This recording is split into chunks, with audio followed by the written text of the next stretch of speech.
the Amazon Echo, it's a rather unusual device, and surprisingly one of the first of its kind.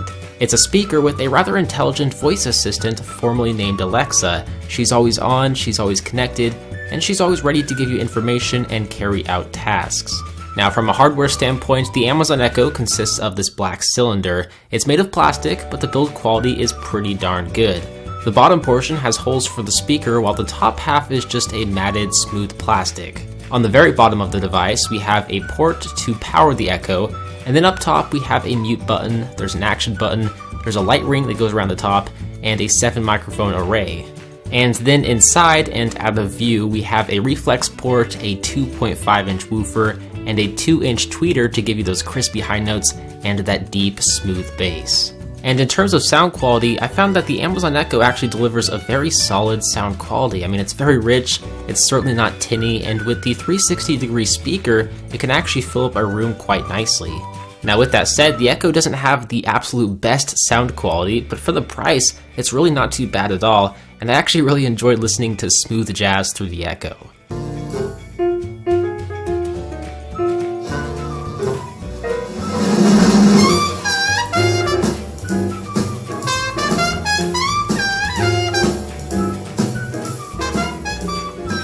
But the Amazon Echo is much more than a speaker. It includes a powerful voice assistant, kind of like Google Now, but from Amazon, and with less search results, if that makes sense.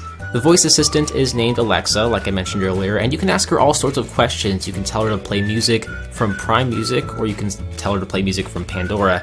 You can even ask her sports scores, traffic updates, and you can ask her to control certain Wemo and Philips Hue devices with your voice. So here's a sample of several different questions and tasks you can ask her.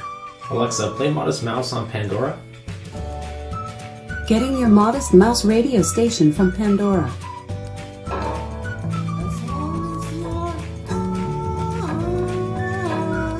Alexa, stop. Alexa, what's the weather? In Portland, it's 82 degrees with cloudy skies. Tonight, you can look for clear skies and a low of 54 degrees. Alexa, when are the Rockets playing? Schedule information for the next Rockets game is not yet available. Alexa, add lettuce to my shopping list.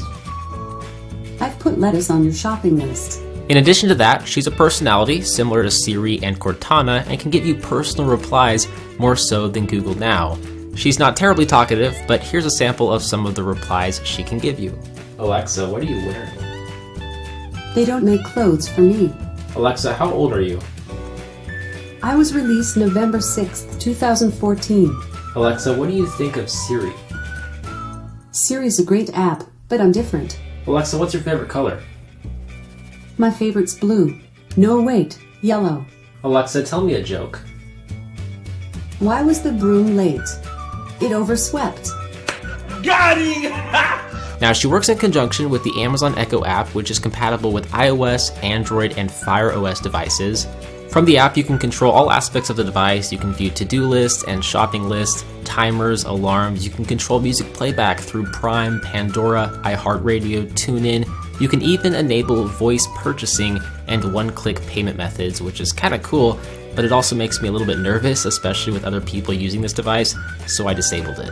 I will note that a lot of the things in the app and the settings can be accessed and changed using your voice. You can also customize the news sources for Echo, and I found that the news and the flash briefing to actually be very useful as she plays the audio from the news sources you selected and doesn't just read out the news in a robotic voice. Alexa, tell me the news. Here's your flash briefing. In NPR News from TuneIn. From NPR News in Washington, I'm Jack Spear. Now, in addition to the app, you have this remote which can control the Echo, and it's pretty straightforward. The coolest thing about this remote is that it has a microphone built into it, so you can make voice commands directly from the remote. So if you're too far away from the Echo, you can just use the remote.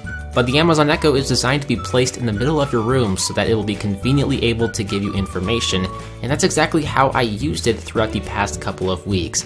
I used the Echo to answer all sorts of questions I had and I needed an answer to, and for the most part, it was able to deliver the information I needed. I used Echo to impress my house guests, who were truly impressed with how advanced it is, or how advanced Alexa is. Everybody was super impressed with her, and rightly so. She was able to pick up my commands 95% of the time when I was using her, and at pretty far distances, I will add. I will note that my house and my living room area is very open and it's connected to my kitchen, so if you guys have a very similar setup or a lot of open space, then Echo is going to work better for you. Now, this is a first generation device, and like many things in life, if you expect too much or have too high of standards, you're probably not going to like the Echo. I mean, first of all, she's not necessary and she's not perfect. I often found myself wishing she could control my TV.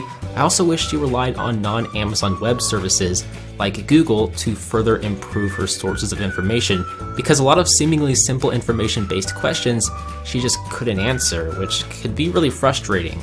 But with that said, the Echo cost $200, but you can get her even cheaper for $150 if you have a Prime membership. I was even lucky enough to score her for $100 when she was first available to pre-order, and for that price I think she is worth it. For the current price of $150 to $200, I think she's a tiny bit overpriced, as she could still be greatly improved upon in terms of her voice functionality.